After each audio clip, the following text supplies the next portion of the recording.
Hey everyone, it's Mike from Air Raid Attack Podcast. Let me talk to you for just 1 minute. If you haven't heard about Anchor, it's the easiest way to make a podcast. Let me explain to you in 5 simple steps. Number 1, it's free. Number 2, there is creation tools that will allow you to record and edit your podcast right from your phone or computer. Number 3, Anchor will distribute your podcast for you so it can be heard on Spotify, Apple Podcasts, and many more. Number 4, you can make money from your podcast with no minimum listenership. Number 5, it's everything you need to make a podcast in one place. So, how do you sign up? It's simple. Download the free Anchor app or go to anchor.fm to get started. Enjoy the show.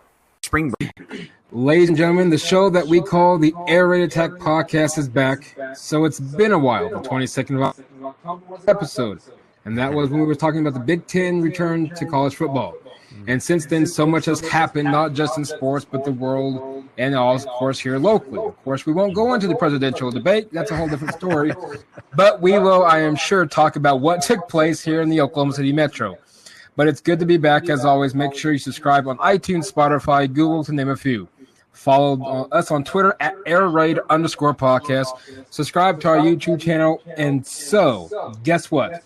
We have a special guest joining us tonight on the podcast.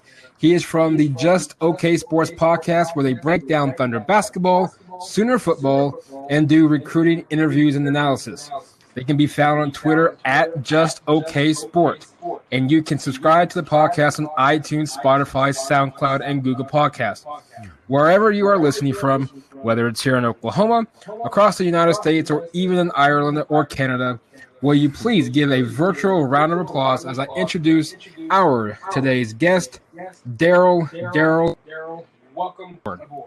Hey, thank you so much, Michael. Thanks for having us on, man. This is good stuff. Hey, absolutely. And it's been my pleasure. Of course, we've been talking for a while to try to get this to happen, and glad that we were able to get it, of course, with the holiday season going about. I know, I'm sure you are busy, as long as everybody else is across the country, getting preps for Thanksgiving, and, of course, here in a few weeks or a month and a few days, Christmas. Yeah. Well, and of course, all of us right now, it's making plans that may not happen, right, for all of us. I mean, even today, I've got family. We've got just a few family coming for Thanksgiving, and 2 are exposed to COVID. So, we've got a newborn in our house, and so it was, well, we're going to get tested, and we may be there. So it's what it's been all of 2020. We're moving ahead as though things are going to happen with a sure idea that nothing may happen. So that's just kind of how it's been all year long, man. Oh, absolutely. I'm with you. I think a lot of people probably are both, whether or not, they probably should, where should I go? Should I not go? Of course, CDC says they don't recommend it. It's at your own risk type of things. So, of course, like you said, you mentioned it, it's 2020 at its best. And, of course, I don't know about you, Daryl, but for me, personally, it's been a year for me personally, up and down. But besides the 2020 outbreak, how has your year been? I mean, overall good. For us, my wife and I have said it has been the year of change. It's been pretty crazy. We started, or I guess kind of ended 19, finished my master's degree up. And so that was kind of a transition of coming out of going to school full time again late in life and trying to kind of enter back into full-time career stuff, and new job, new house, new dog, new baby, all within like 4 months, from January through April. All those changes hit our lives. And so it has just been great. And then COVID, on top of it, which has just created a whole new world. So yeah, man, up and down. I mean, lots of exciting stuff for us. It's been really good stuff, but man, it's there's definitely been moments of discouragement and struggle and all that kind of stuff. And I think all of us kind of have felt that through the year. So been a wild, wild ride. I'm hoping that 21 kind of returns to some kind of a normal year, but we'll see what happens. Oh, absolutely. And as we all count down to the year 2021,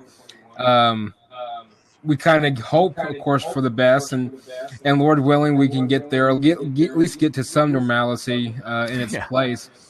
Speaking of normalcy, do you think sports in itself, not just sports, but in life in general, do you think that this has really put us in a different perspective in regards to what lines up in our priorities over certain things? Or do you think some people are, shouldn't say, how should I word this? I guess priorities. Do you think that we finally realized what's more important in our life? There we go. That's more like it. Yeah, I mean, I mean, if you haven't evaluated that, then I think you just kind of put your head in the sand, right? I mean, it really has kind of stepped us back, and okay, what are we going to do, and what are we not going to do? And so I would hope so. I know for us, it definitely has. I mean, we've changed a lot of things about what we do and how we do it. I think. And maybe even more so than priorities, I would say the majority of people I talk with, I think it's really just brought gratitude. I think, you take so much for granted, and we say that all the time, like every year. If you lose a loved one, man, we take these things for granted. But this has wrecked everything, right? Our kids' sports, our careers, many people, job stuff, influx, the economy, I mean, et cetera, et cetera. And so I think it's just kind of reminded us that we've kind of been living on the high horse for a long time, and that we just need to be grateful for the things that we get to do and really see it that way, that we get to do. I mean, we were just talking, I had my son at his flag football practice tonight. There was a point there where none of that was happening, and he was really bummed about that. And so, what a year ago was, oh man, I got another practice to go to, kind of turns into, man, all right, we get to go to practice tonight. We got to wear a mask, but we got to go. So we get to do this. Let's go and have a great time. And so I think it's just really kind of valued things better, I think, for me, along with some priorities. Absolutely. And, on my end, and some of people that out there that is listening may or may not know, but, my dad had a major stroke in April, mid-April, I believe. And so that was, got a call at work, hey, or, so on and so forth. So, that was tough because, as we all majority know, and I think they just announced a few days ago or yesterday that, visitation to hospitals and so on and so forth is limited again.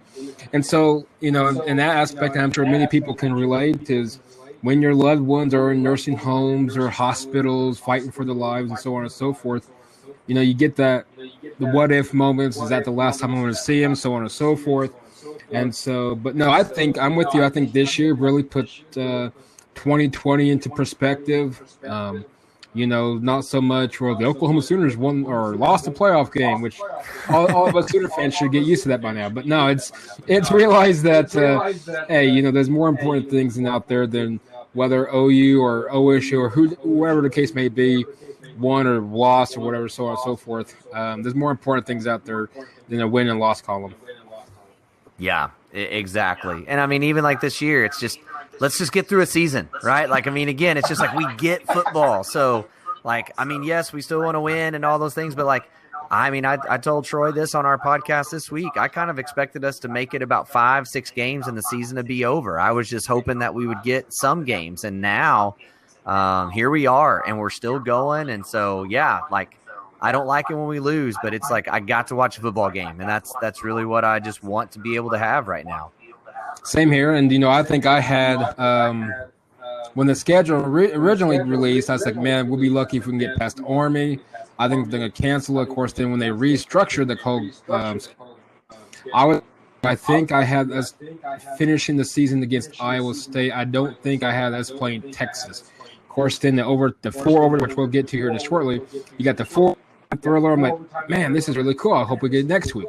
And next week, and of course, Baylor with their issue with down there, and of course now all the other universities having COVID issues. I'm like, oh no, we may not make it to the bowl game. We may not make it to the Big 12 championship game. So I think all of us diehard college football fans are probably crossing our fingers to at least finish out 2 or 3 weeks left, and then we can start the 21 season. Absolutely. And hopefully we get there, and it looks like we're getting close. Speaking of college football, of course, if you're in Oklahoma, you know what this weekend is. It's Bedlam. Daryl, what's your thoughts before we dissect the game? What's your thoughts on this year's Bedlam? Of course, we all know Mike Gundy has beaten Oklahoma twice as head coach of Oklahoma State back in 2011 in Stillwater, and I think 2014. I don't recall. I think 2014, but we all know about the punt that whether you agree or not agree, it should have been repunted. It's done and over with. What's your thoughts on Oklahoma State? Do you think for the seniors and for the kid that's been in Bedlam before, does this become a mentality mind game set for Oklahoma State, a team that has absolutely struggled last decade and absolutely, and just in general in the rivalry, struggle against Oklahoma? Do you think that this starts to become a mind game? Oh yeah, I mean, there's no doubt. When you go up against a team that you just can't get over that hump of, there really is kind of a mental hurdle, right? And it's a little bit like we talked about. Like, let's just put it in a smaller microcosm of Oklahoma.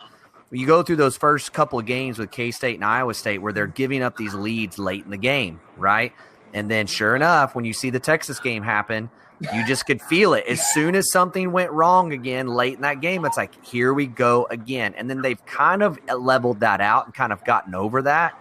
But winning that Texas game is what helped them get there, right? That was step number one. And so, yeah, there's no question. They know the history. They know the tradition of OU, all those things. Anybody that's played sports, there's always that team generally that just makes no sense. They always play you tough, and going in, maybe we're 100 times better than they are, but they're really tough. Or, a team that's way better than you, but you always play them tough. And so there's no question those things linger and stick around.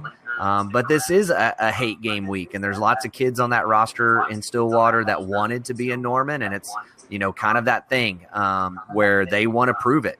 Trace Ford, I think, is one of those guys. Calvin Bundage is one of those guys. I mean, these are guys that were highly recruited, sought after. They both kind of, seemed as though through the recruiting process that they were hoping that OU would jump in, and they never did. And so this is their moment to make that mark. But yeah, if things aren't going well, the snowball begins of, well, here we go again. We're playing OU again.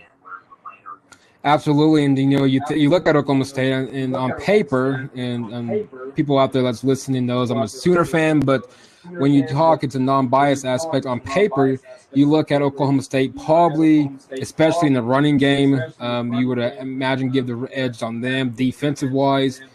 OSU struggled as well as Oklahoma has, but the defense for Oklahoma State has helped them pull out some games, of course, against Kansas State and Iowa State, two games that the OSU could have lost, but the defense in some ways and helped them get the win. You look at Oklahoma State offensively, I'm not for sure if Chubba is 100% or not. What's your opinion on the quarterback position? I guess is Spencer Sanders starting this week? Do you know by chance? Everything that I've heard seems to be leaning that direction, that he's good to go and will be ready. But, in this age, you never know. Lincoln Riley's one of the worst. As much as I love him, I mean, that guy doesn't want to tell you anything about anyone. I mean, even the other day, is Spencer Rattler good? He says 100%. I'm like, yeah, I'll believe it when I see it. Like, I'm not even going to listen to you right now until I see him under center for the first snap of the game. So, but yes, it seems as though he'll be back and good. And, and that's the other thing about this game. You don't want guys like that out and not 100%. You want those guys. You want this game to be everything it's supposed to be, and whoever walks away the winner gets a whole year of just, throwing shade at the other squad for a whole year. And so you want it that way, but it does seem as though Spencer's going to play from everything we've heard. Very nice. And Oklahoma, of course, defensive-wise, in my opinion, they've looked a lot better. Mookie still makes some plays and decisions that I still question, but, it is what it is. But Oklahoma's defensive-wise has absolutely came out to play. Of course, against Texas Tech. They've dominated them from start to, from the second defensive possession until the end of the game. They started dominating them. Of course, they absolutely gave Kansas what we all thought was going to happen. So you look at Oklahoma State's defense, they helped OSU gets out. Who has the edge on defensive wise? Oklahoma in the speed defense or the Oklahoma State team a little more experience over Oklahoma? Yeah, I mean, this is one of the fascinating things. I'm not sure who really holds the edge. I would say this, and this is what's crazy, with all the talent on offense, and Troy disagrees with me. He's my co-host on our podcast. We talked about this just the other night. I believe the defenses for both schools are the most trustworthy at this point. Now, early in the season, yes, the defense kind of gave up late leads, but that was all the way around. It was turnovers by the offense, putting the defense in bad positions, et cetera, et cetera. It all kind of worked together. But, yeah, if you're asking me right now, do I trust Spencer Rattler to not turn the ball over and make good decisions in the last minute and a half to win the game? Or do I trust the defense to come up with a play? I trust OU's defense, right? And I would say the same for OSU. Do I trust Spencer Sanders to not turn the ball over in a minute and a half left to go in the game? Or do I trust Trace Ford to come off the edge and make plays to win the game? I would rather put it in the hands of Trace Ford. So the defenses are leading the way, and that's going to be it. The team that locks in better on the defensive end and outperforms the other, I think, decides the game.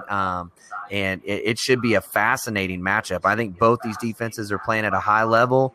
They're getting turnovers when they get their opportunities, and they both have an incredible pass rush, and that's what you need in this league. Absolutely. And again, just like Oklahoma, Texas, and a rivalry like this, the two teams can be winless, and it's always you just don't know what you're going to get out of this. You look at Oklahoma State's defense; they dominate, of course, defensively on third downs. The pass defense has only allowed, I believe, more than one touchdown pass once. And even in one game, the defense allowed a ton of points, which I believe was 41 against Texas in that overtime loss in Stillwater. You look at OSU's defense. It can definitely make the plays. Oklahoma, I look at Spencer Rattler. Of course, this kid can play. This kid can play. Do you think, and I think on this one, I will have to probably say we could probably see a potential repeat against Texas if that was to happen. What's your take? Do you think Spencer Rattler could easily be benched if we see another repeat what he did in the first half against Texas and then come back in the second half against Oklahoma State? Man, that's I haven't thought about that. I mean, he handled it so well the first go-round, you would think so. But at some point, that is going to take its toll. Now, would it be this game? I don't think so. But at some point, a guy, you just can't keep doing that. And Lincoln knows that. I mean, Lincoln knows third, fourth, fifth time you're doing something like that is not good, and you should be beyond it. Now, we'll see. I mean, Spencer, ever since that bitching, has looked fantastic, has made much better decisions, really scanning the field. The only downside, I think, was the Kansas game, where all of a sudden you saw him kind of reverting back to some of those bad habits, holding the ball too long, staring certain receivers down and not really going through his progression, looking for the home run ball a little too much. And while he only had the one turnover, that we all know that it appeared that though Rambo just quit running his route, so it may not have been. But the fumble that he had that didn't go in the box score as a fumble because we recovered it was a really bad play of him just holding, staring at one guy. And at some point, you just have to throw the ball away. Him trying to run a guy over. I mean, Spencer, bro, you're 185 soaking wet. Like, there's no need to do that. And even Lincoln addressed that in his press conference this week, right, of Kyler Murray looked to slide at every opportunity once he got what he could get. Kyler was never trying to run people over, but he did have a mental toughness to him, and he talked about that. That's what Spencer needs to have in here. So I think he could handle it, but you need to have a guy at this point in his career that's still going to make mistakes, but not to the point that you feel like you need to sit him down and then bring him back in order to get him on track. Absolutely. I think, I understand the pressure of Spencer, and I get it probably.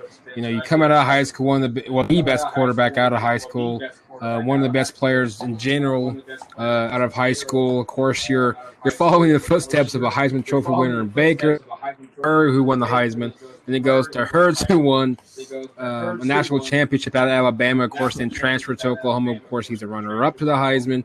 So I can get the pressure of it. And, of course, being at Oklahoma's pressure enough. You look at Oklahoma, the key to this, and I like this, if you look at the stats-wise, is Oklahoma is the best in the Big 12 when it comes down third downs. And you got a team against Oklahoma State, defensive-wise, is the best team against on third down. So it's going to be an interesting matchup when you look at the third down conversions. Mm-hmm. The interesting thing is, I think for all of us Sooner fans that we haven't guessed, I mean, I'm not for sure, I can't speak for everybody, but a team that in years past, we are 5 plays, 75 yards, $122 we score. Mm-hmm. And so on and so forth. This year, the team leads the league in the clock, in time of possession. Right. Do you think if you're Oklahoma, and even though they can score at any given second, especially with Stevenson back at running back, there's another weapon. Do you think Oklahoma again owns the clock in time of possession, or do they have to in regards to try to keep this a close game if they feel that they can't beat Oklahoma State? Yeah, I mean, I don't know if you have to, but I think that running the ball and running the clock against their defense is a good thing. I mean, number one, they're strong in the back end, especially if Colwell Peel plays, right? So right. They're strong back there, and then it's their pass rush. So how do you defeat that? Well, you run it down their throat, and the more that your offensive linemen are leaning on their defensive linemen, the more fatigued that they are. And so while that might keep the game close early, if they can kind of get back to some of those years of the Rodney Andersons, the Samaje Perine kind of offense where you really are just grinding it down at them that way, it's going to open your big play more. But also late in the game, that pass rush is going to become much less. And just their willingness just to pin their ears back and come is not going to happen when you're running the ball so much. So Stevenson is a game changer, in my opinion, for that reason, because he should be able to get you 2 yards anytime he touches the ball just with his sheer size and his physicality of running downhill. So he should keep things moving forward and going that way. Is Lincoln going to do it that way? We'll see. I think it'll depend on who's on the field and who's not, but I don't think it's a bad strategy to try to hold the ball a little bit more in this game, and especially with the confidence you do have in your defense. I mean, I think there's a case to be made for kind of playing that SEC style of football, of clock management and letting your defense just run loose on them a little. Absolutely. And, you look at this program, you got to give Alex Grinch a lot of credit, especially this year. You look at last year's, I get that was his first year, but of course we can all, unfortunately, it's fresh in our minds, the beatdown that LSU gave Oklahoma in the Peach Bowl a few months back. But you look at it this way, the run game against the run defense has been the dominant, more impressive performance, I think, thus far. Do we see – I know Trey Brown in the secondary. Of course, you got Buki. I know Buki's had a let's just say interesting year so far. Yep. Over or under? Do you think Buki ends up with at least an interception in this game? Oh, wow. Or do you see? I know Trey Brown's helped us out, but do you see anybody in the secondary that we haven't heard from this year can make a step up and make a game-deciding play? Yeah, I don't know if it would be somebody that we haven't seen. I think it will be interesting to see how much Trey Norwood plays in this game. When you know what his cover ability is, and to put him back at safety to help with a guy like Tylan Wallace, I think that's intriguing. As far as Buki getting an interception, I'm going to say no. Not because I'm just a hater on Buki. I mean, look, here's what we all know. Number one, he is completely non-fundamental in his tackling, and has been most of his career. He still wants to go and just throw shoulders into people. He wraps up about 1 out of 1,500 tackle attempts, and so that gets him into trouble. And then it's just dumb plays, and then it's grabbing guys in the wide open field when there's no need to, right? It's taking out Clyde's Edward-Helaire when there's no need. I mean, it's personal fouls and those kinds of things that you're just going, what, like, why? Like, what are you doing and why would you do that? It's not that he's had terrible games this year overall. It's just complete mental breakdowns of just plays of going, why would you do that? That kind of get him into trouble. So, that'll be that. Trey Brown will be good. I'm very interested to see. I still believe that our two best corners are Jaden Davis and Woody Washington. While Trey Brown has been very good, he still just reverts back to all those years of being just better athlete than everyone and just not trusting his fundamentals.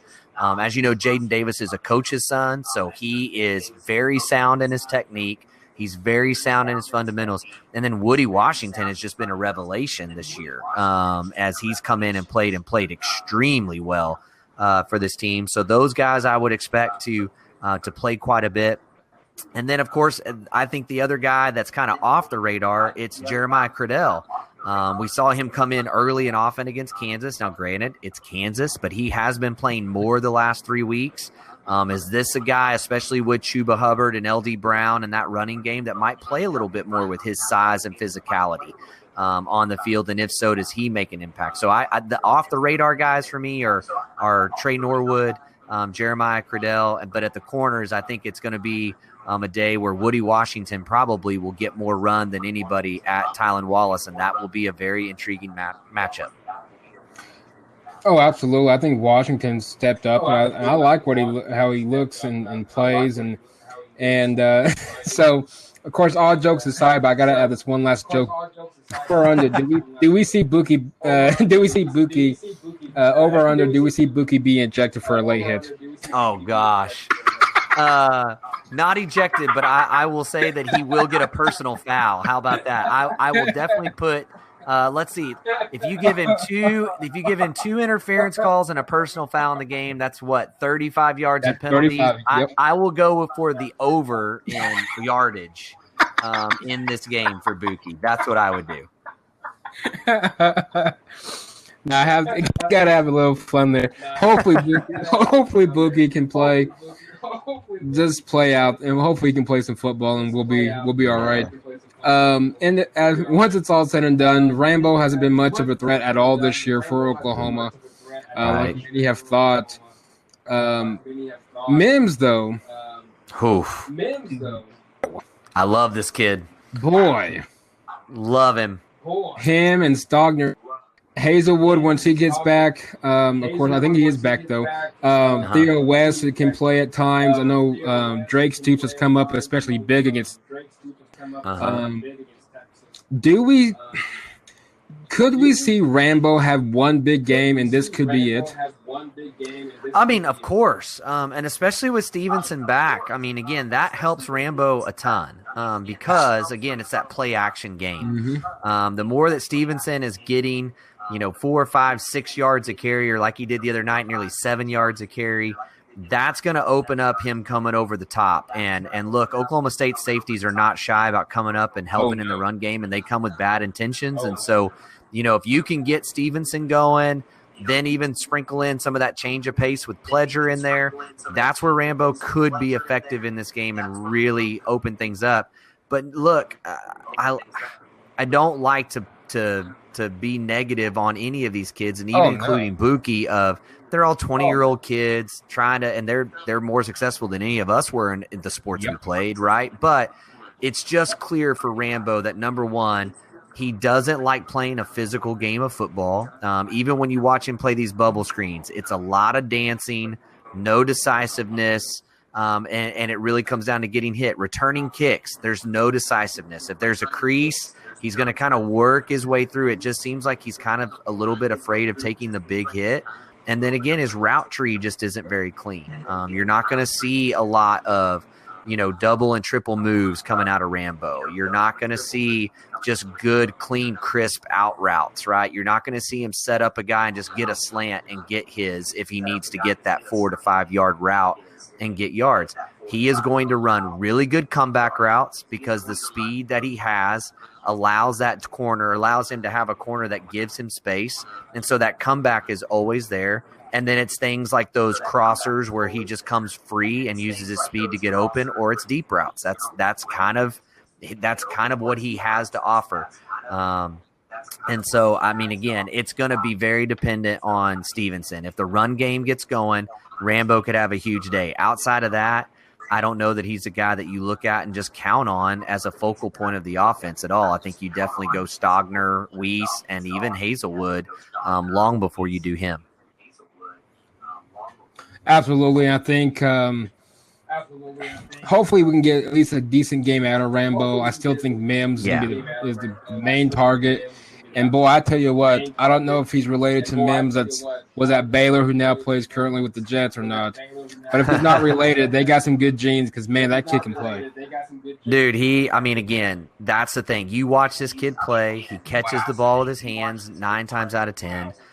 When you watch him run his routes, he is very clean and very professional in his route running. At a young age, he's understanding the concepts of zone and how to find those pockets in the zone to get open. I mean, he's just got a very, very good feel for the game, and it's really impressive to watch. I mean, I don't know that I would put him on a CeeDee Lamb level because I think the more that we saw CeeDee Lamb, we realized just how good he really was. But Mims, man, he is definitely a guy that as long as he stays healthy and if he continues to grow and get stronger and those kinds of things, is definitely going to be an NFL receiver that makes noise in the NFL.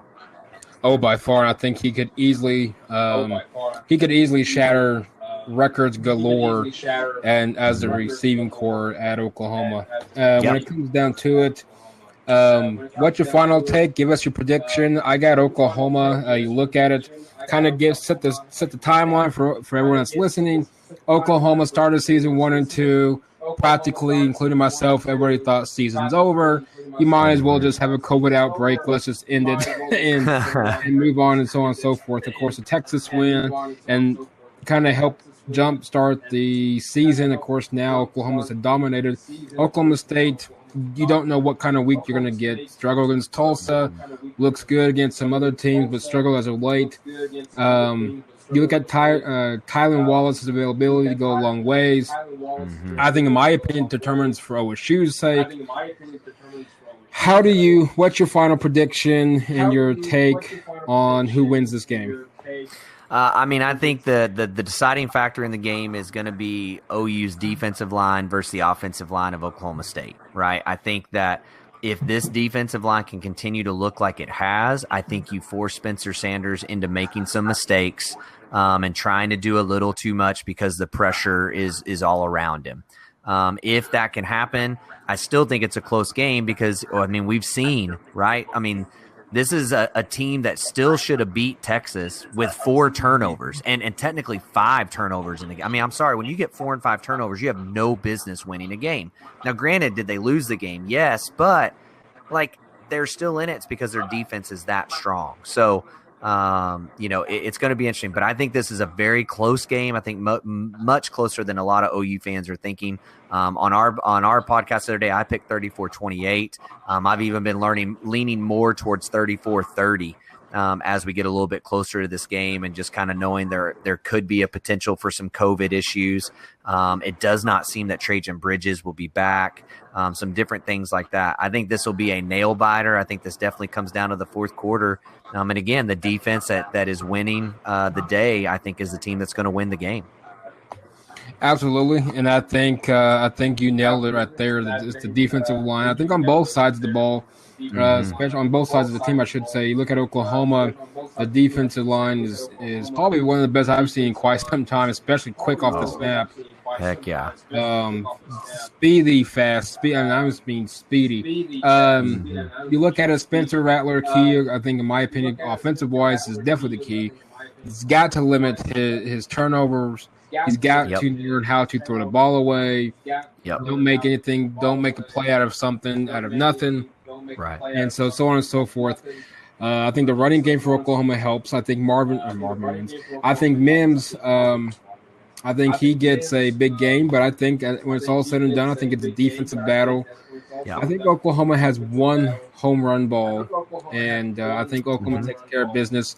I'm going to go 5-27 over Oklahoma State, but would I be surprised?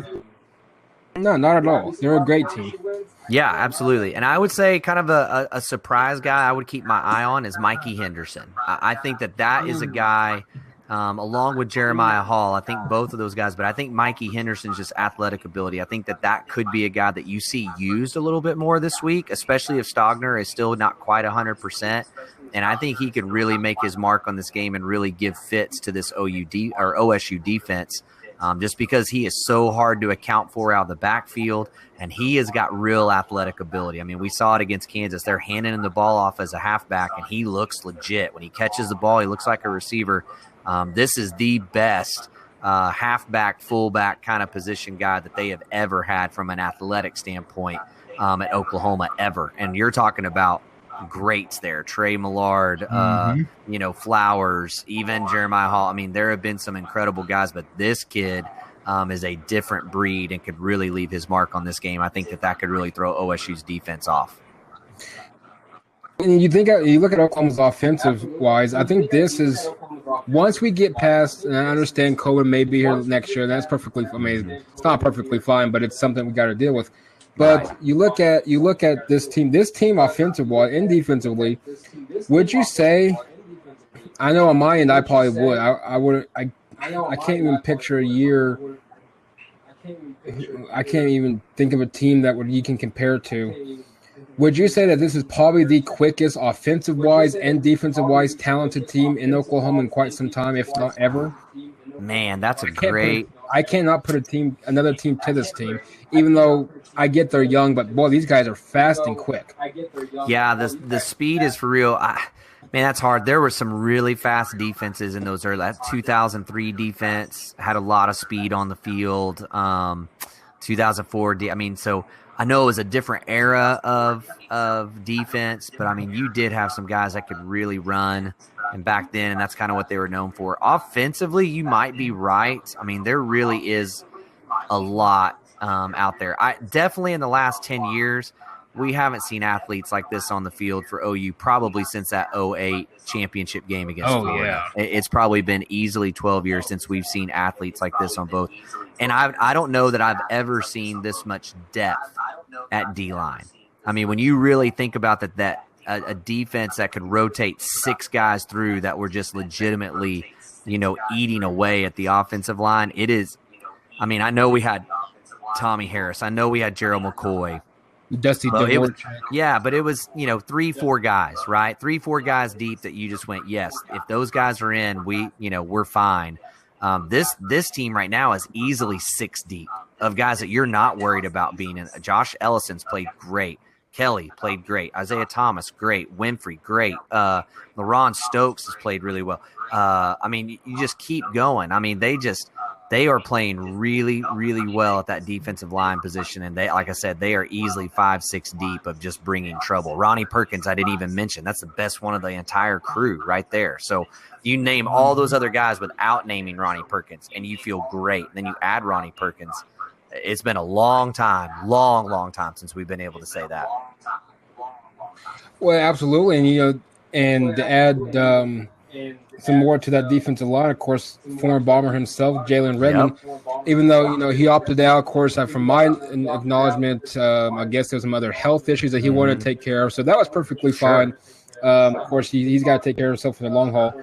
Corey Roberson's been playing a lot. Guy, again, we didn't even mention another young guy, a guy that's a friend of our podcast. He's one of the recruits we got a chance to interview and have maintained a relationship with, and that kid is for real. Reggie Grimes. I mean, again, you can just go on for days with the bodies and athleticism and pass rush they've got at that position right now.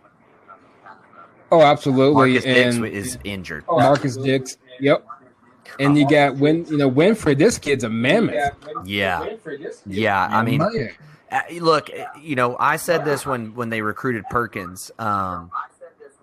You never know, right? Like, so I would say body type wise, when you're just thinking about the way they're built, the closest thing we've seen to Perrion Winfrey and to Ronnie Perkins, or I'd say the closest they are to if you remember the 5-star defensive end that we had several years ago, R.J. Washington, way back in the day. I mean, we're going – but when you saw him physically, it was just like, oh, my Lord. Like, you're not of this planet. I mean, there was no body fat, 265, 275 pounds, athletic. Now, he never really put it together like we hoped for. But when you saw Ronnie Perkins as a senior in high school going, okay, this guy weighs 250, 260, and again, he's probably 8% body fat. Like, you just don't see D linemen like that. Perion Winfrey, 303, not a fat guy. Like, this isn't some kind of chubby guy in the middle. This is a long, lean athlete at 303 pounds that's coming after you. Reggie Grimes, another guy, 265, doesn't even looks like he can add more weight. Doesn't even look like he's totally filled his frame yet. I mean, when you're seeing that kind of body build out of these guys, that just bids well for speed, athleticism, quickness, all those different things that you want, and strength out of that position. And they've got a lot of those bodies right now. This team's looking good for the future, of course. Even with the recruits coming in for next year, this team is loaded. Your thoughts on the? I think it's going to be interesting next year. Your thoughts on what potential quarterback battle we could have next year? Of course, Spencer Rattler, which we all should imagine is coming, should be the starter next year. But you got Caleb Wood back, I think out of the DC area. The best quarterback out of this high school class. Down the road, we've seen it happen not at just Oklahoma, other universities. Eventually, we could see one of these two transfer out, or do you think Rattler could finish learn under him, or so on and so forth?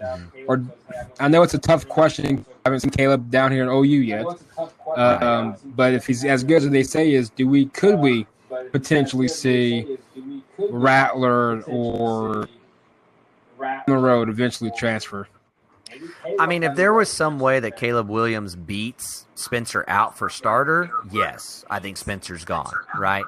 But I don't see that happening if Caleb Williams comes in and doesn't win the job, if that makes sense. I think This is where Kyler is such a piece for Lincoln Riley in the recruiting game. Because Kyler Murray, I think we can all agree that when we finally saw Kyler Murray play, we all knew he could run. We knew his athleticism. But then when we saw him under Lincoln throwing the ball the way he did, I think we all kind of said, I think he's better than Baker. And we did not think we would be saying that. We thought he would say he was a better athlete, but not the better quarterback. And I think it's very clear that he is. His arm talent is better. His accuracy better. And his athleticism better.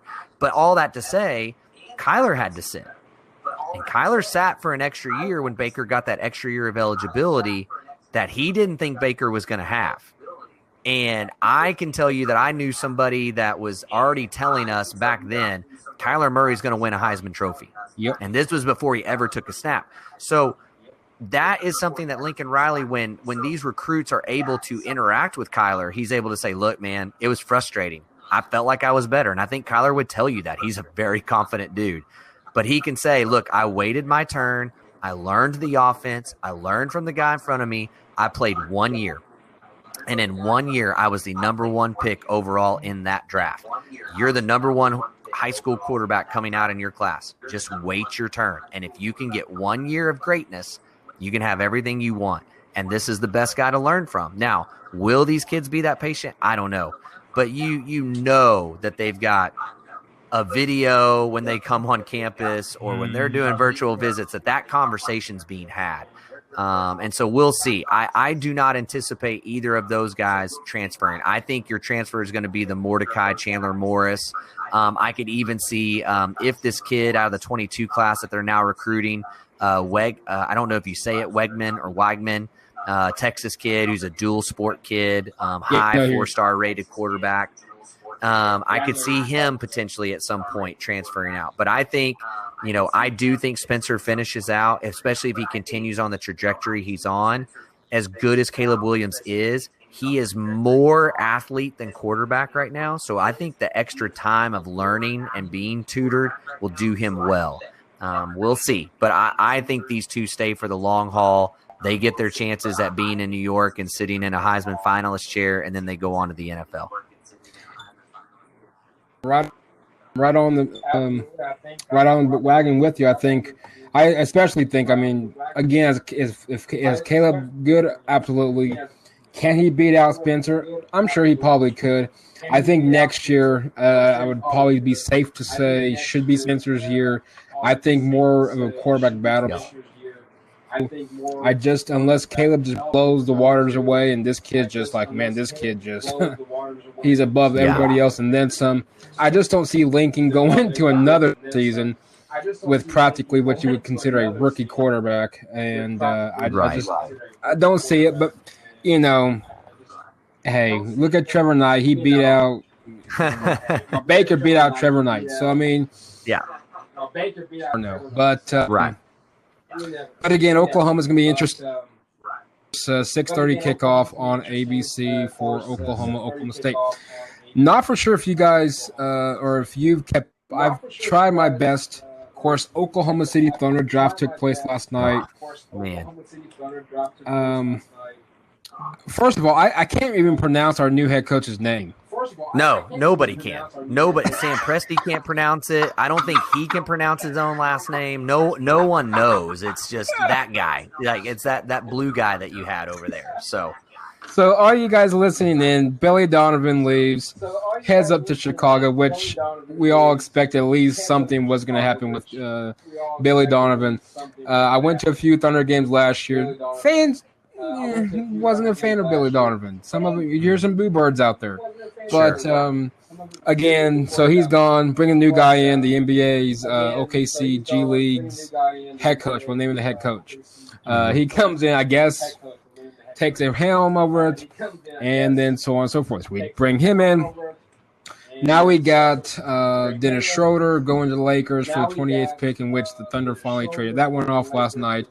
Of course, the biggest blockbuster of them all is Chris Paul going to Phoenix in exchange for practically the Suns' entire bench. You got Rubio, Jermaine, you got Laurique and Kelly Abu Jr. I'm sure I'm butchering his last name. I apologize if you're listening. No, again, nobody knows how to say any of these guys' last names that they have drafted. Oubre is the only one that I think that we know, that we kind of have a feeling of how to say it and pronounce it. Outside of that, who stinking knows? I mean, it's crazy what they've done, and they've basically brought Team Europe here through the draft and all those kinds of things. So it's crazy right now. You got Danny Green came here. Now he's traded off. Of course, that took place last night. Chris Paul, Ricky Rubio last night got traded off, and then of course the Thunder last night. If people you missed it, or if you were sleeping, I didn't watch the draft. I was listening. That was about as much as I could handle. The 76ers trade Al Horford to the Thunder for Danny Green and Terrence Ferguson. You're Daryl. I haven't even got a chance to even think about my thoughts on this one. What's your first take on Al Horford coming to Oklahoma City? Of course, a lot of people had him coming when Kevin Durant did what he did a few years back to head to Golden State. Your thoughts on Horford? Does that put a potential? And I know Steven Adams' name is mentioned out there. Do we see it? Do we see now Adams being traded, or is this just another piece of what Sam Presti's trying to do? Either get picks like he's done, or what do we make of this? Because Al Horford, I don't know what his age is, but he's got to be mid-30s by now. Oh yeah, this is not some kind of trade to run it back or anything like that. I think this is completely a move for one. The Thunder have to spend so much money, right? That's part of the CBA. They have to spend so much in order to get there. Well, this kind of brought some money in as well as a pick. I mean, and that's what he's trying to get. Is he's trying to collect more picks, and so this brought a pick along with him in the midst of it. So he adds more arsenal to his draft capital to be able to do some things. So he got that out of it. And it brings a veteran presence, and it fills up, again, the cash flow that you need. Al Horford is a good enough player, though, that at the mid-season mark, this is a guy you can move, right? If a team is really on the verge and close to something, this is a guy you'd be able to send somewhere to help with the team and give those kinds of things. But you also do need a veteran presence here, and I think that we all know that Steven Adams is going to be shopped. Danny Green's already been shopped, and now even tonight, the rumors are that the Golden State Warriors and the Thunder are close to making a deal for Oubre now going to the Golden State Warriors. So, you're left with Baisley, you're left with Lugansdort, you're left with Shea, and then the only other, body you have that's got experience is Steven Adams. And I think that he's on an expiring contract. He's probably going to be shipped out at some point as well. So I think Al Horford fills the books financially. It brought a pick, and again, just gives you a veteran presence to teach these young guys how to be professionals. I think that's really the move with Al Horford. Absolutely. I'm looking at it as we speak. Horford has 3 years remaining on his 4-year deal that was worth $109 million. So for all you people out there listening, that's what his contract looks for the next 3 more years, regardless if he spends them with the rest with Oklahoma City or he goes elsewhere. That's what his contract looks. And you look at Oklahoma City, a team that I don't know. This team is interesting. Of course, a year ago they had a 0.2% chance of making the playoffs. They were a win away from beating the Rockets and advancing round of the Western Conference playoffs. What would be your reasonable expectations? I think this year from mine, well, first of all, let's get a season going first. I don't know how that's going to still work. I know Chesapeake Energy Arena, they announced all what there is, but of course, just because they announced what they're going to do doesn't mean they're going to have a basketball season. If we happen to have a basketball season, realistically, from my end, I think let's just enjoy basketball. What would be your reasonable expectations of this? Whatever this team we're going to get, what this team will look like. What's your expectation for this year's team? I think there's zero. And, this has been talked about a lot of not only is this the time for Oklahoma City to try to rebuild and get youthful, but really it lands in a perfect time with it being a COVID season, right? If you're really not going to have fans in the stands, and it sounds like, even if they try to have some, it's going to be very minimal, right? So you're not going to have any revenue coming in for that. Clear the books, be as low as you can possibly be on salary, and try to get some young guys that you see potential in through the draft and see if they hit. So, this Poku kid from Siberia, they obviously trade up to go get him. They think he's potentially another, Porzingis type unicorn, a 7-footer who can shoot and dribble and do it all. And they went ahead and took their shot. And if he is, great, you've hit on it. And now the next year you're able to kind of make a move. But this year is going to be just trying to see if these young guys can play or not. You do want to see Shea take another step. You do want to see Dort take another step, and you want to see Baisley take another step. But is this team a playoff team? Heck no, not in this West. There's no way. So like you said, enjoy basketball, and this is a team you got to watch and go, do we see them improving? And if we see them improving from their skill sets, night after night, month after month through the season, that is a win. If the kid we traded up to go get really is everything that some people think he is, then this is a win. And if we see those things, great. And then next year's draft, you take all this draft capital in a draft that's supposed to be loaded with talent, and then you go build from there. And if I think even Dort, Baisley, and Shea really do progress, that's where you have the potential to go trade for, or maybe for the first time ever, Oklahoma City has a potential to lure a high target free agent, because you're going to be able to say, look, we got 3 guys on cheap contracts. We can pay you whatever we want to pay you. These guys are already on the verge of the playoffs. Imagine if we add you. Imagine if we add these draft picks. We've got something here. So you have a selling point in that way, right, to be able to bring something like that. And that's what you're hoping for out of the season. Oh, absolutely. And people that expect us to be the players. This team very well, I guess, theoretically, they could make the playoffs. But anything, it's going to be tough. You got the Clippers, the Lakers, the Nuggets, the Suns are a lot better now, especially with Chris Paul now at the helm at the point guard. Dallas, I think, still going to improve. San Antonio will get back to where they were at once was. So the West is is cream of the crop man. NBA league, and probably the toughest. Now, if they were in the Eastern Conference, I would say, hey, yeah, let's see what happens, right? Let's run for it and let's see what happens, right? And we're gonna find out of this coach, right? We're gonna find out Mark Jagger or whatever.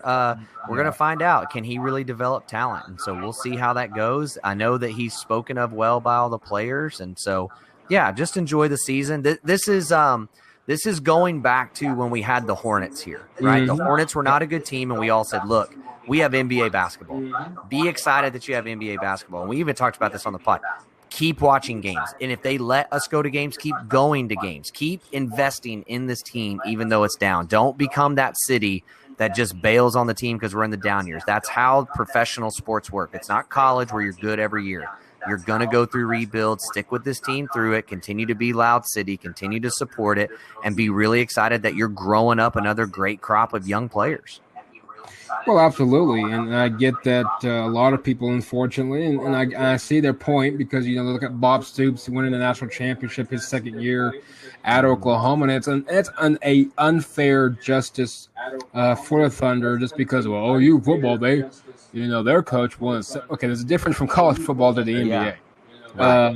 So obviously, like you said, we shouldn't expect any. I mean, let's just enjoy it. Continue to invest in this organization. Hey, Oklahoma City just in itself is growing. Of course, we got the new stadium downtown, eventually going to be groundbreaking and built and all that stuff with the soccer team and what they want to do with that. With the NBA, and you'll probably be I think you'll be like the second person to ask. And, of course, this one, you're being local, so you kind of more than what others did. But with the Thunder's success, which I wasn't surprised here in Oklahoma City, I'm not really too much worried about the NFL. Do you think we could eventually, down the road, probably, 2030, I'll give us another 10 more years. Down the road, do you think we can at least land one more major league sport, or do you think that's about what we're going to be doing? I know that Major League Soccer is their biggest goal, of course, with that stadium. But for the exception of the MLS, do you see we could get another professional sports team here, or do you think this is about what we're going to be doing here in Oklahoma City? Maybe something like an MLS squad that doesn't have an expectation of having 85,000. I mean, NFL, no. MLB, no. Nothing like that. An MLS or something like that, maybe. I still think we're quite a ways away from that. Oh, absolutely. I think, again, the college market is just too big here. So, I mean, we'll see. So I don't think anything else on the fringe major comes here for quite some time. And I could be wrong about that. We'll see.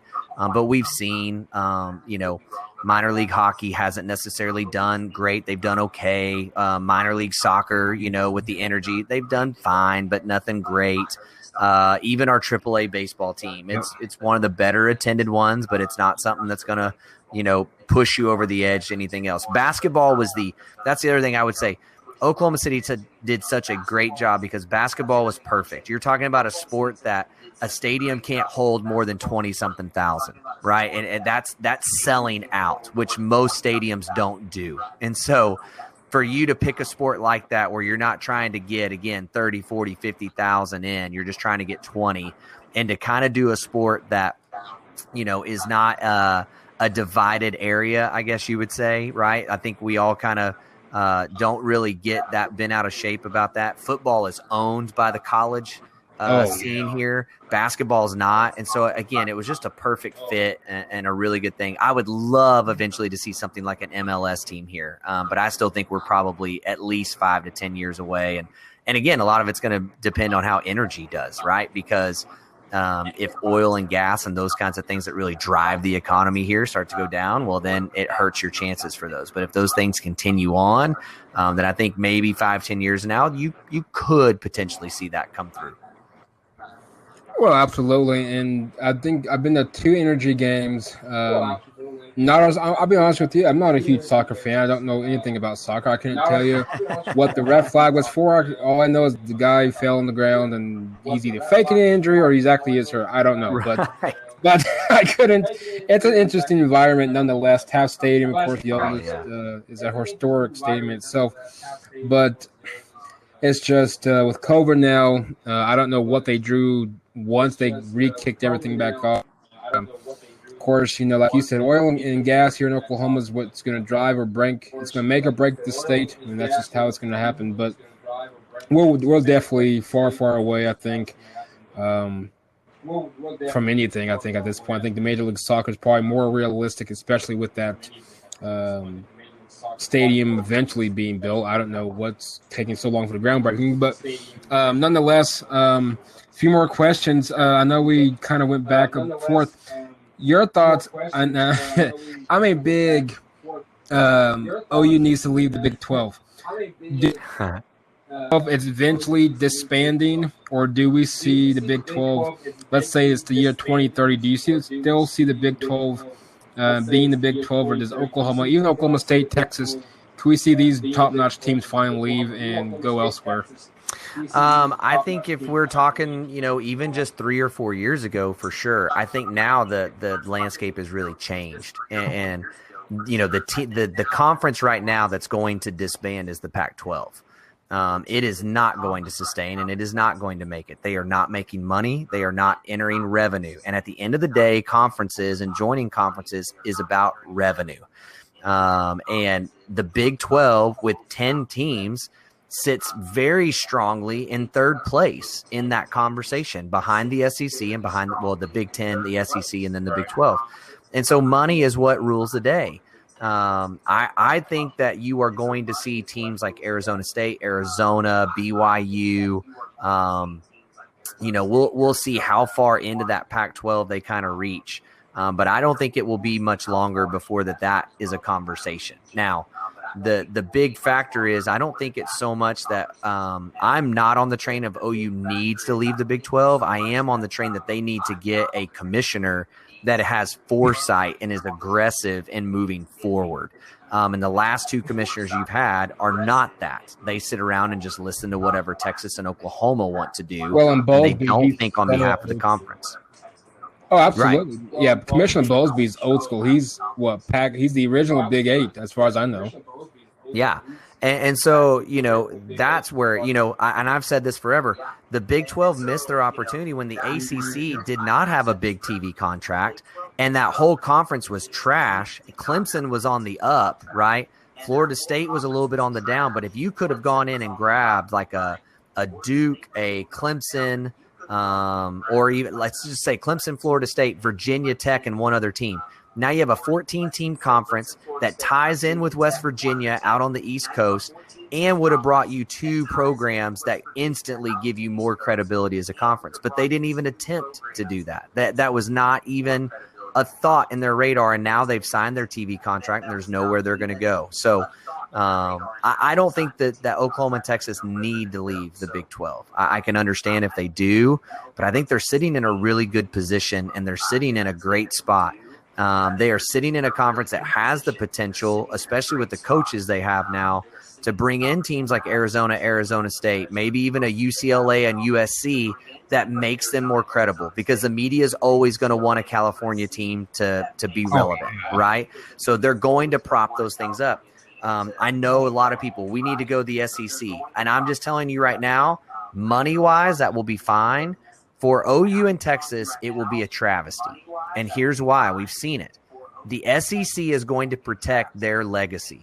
And their legacy is Georgia, Alabama, LSU, and Auburn. So what do you think is going to happen when you join that conference? They're not going to give you the cupcake schedule like they do to Alabama and all the others like they do every year. Now, they're going to claim it's the hardest schedule ever because they believe that every single team in their conference is a world beater, and that's not true. South Carolina has not been a good team in a long time.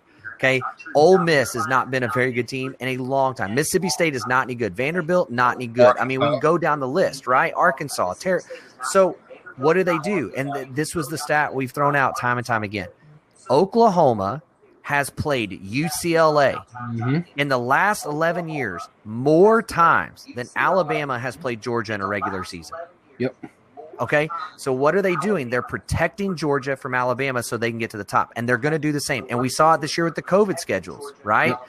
They opened up teams like Missouri, Arkansas. All those are the teams filling the schedule for Alabama, Georgia, and LSU.